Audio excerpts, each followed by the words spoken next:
Hey guys, this is Ralston and welcome to Language Guru. Today we're going to be learning about how to write the first four letters in the Arabic alphabet, and those letters are Alif, Ba, Thaa, and Thaa. So let's get started.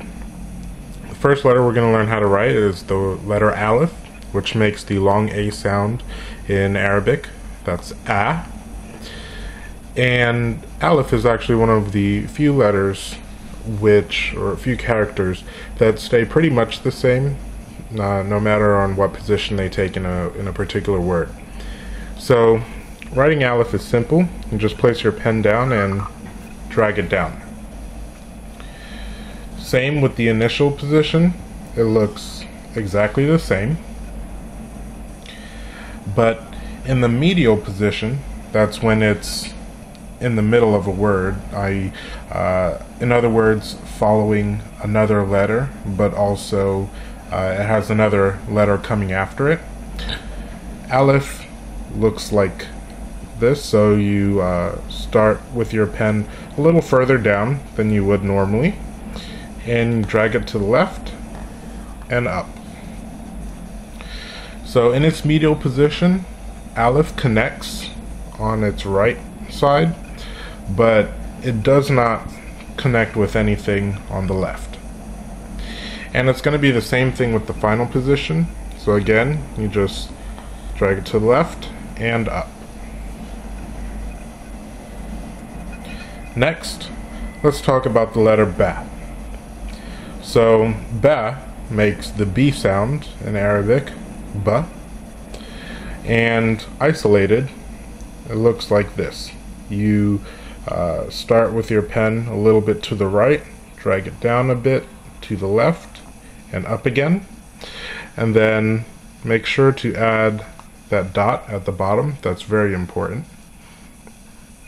Next, in its initial position, you start from the top, drag it down and to the left a bit, and then you add the dot right under that curved part. So in its initial position, in other words, when it's at the beginning of a word, it looks like this. In its medial position, you start from the right, drag up to the left, and then down to the left. And then you add the dot. And then final position looks like this. You just drag up, make a little hump there, and then add the dot. Now, as you might have noticed, Ba, Thaa, and Thaa look pretty much exactly the same. The only thing that differentiates the three is the placement and number of dots that each letter has. So Thaa, isolated, it looks exactly the same as Ba, except with two dots. Initial form is going to look like this. Medial, like this. And then in its final form, like this.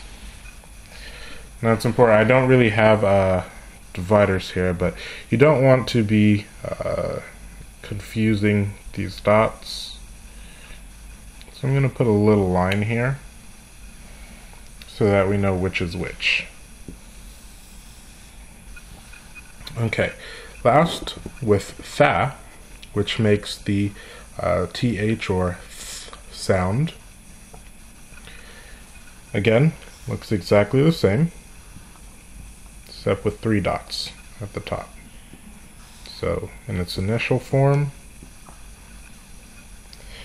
and medial form,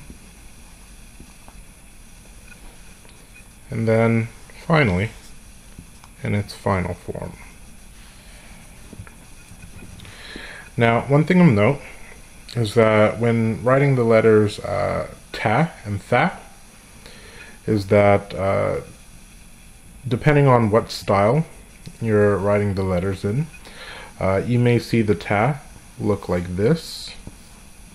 So instead of two different dots, a person may just draw a horizontal bar, which speeds things up when you're writing. Same with Thaa. Except with Thaa, it's kind of a upside down V.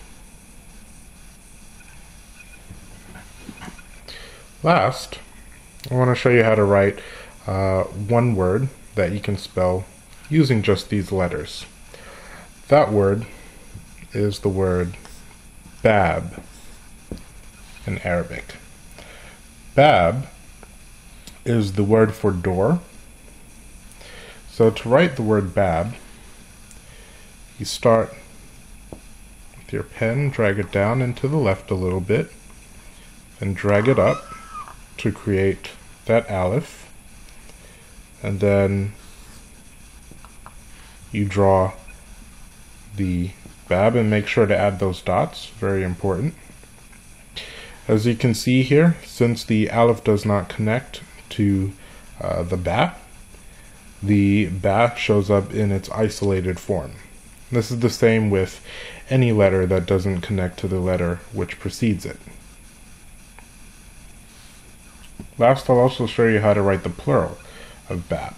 The plural of Bab is abwab.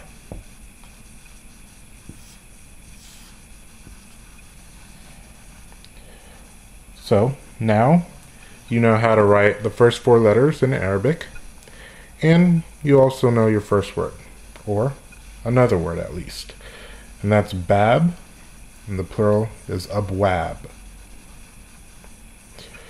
Well guys, that's all for today. Next time we'll be tackling the next three letters in the Arabic alphabet. That's Jim, Ha, and Kha.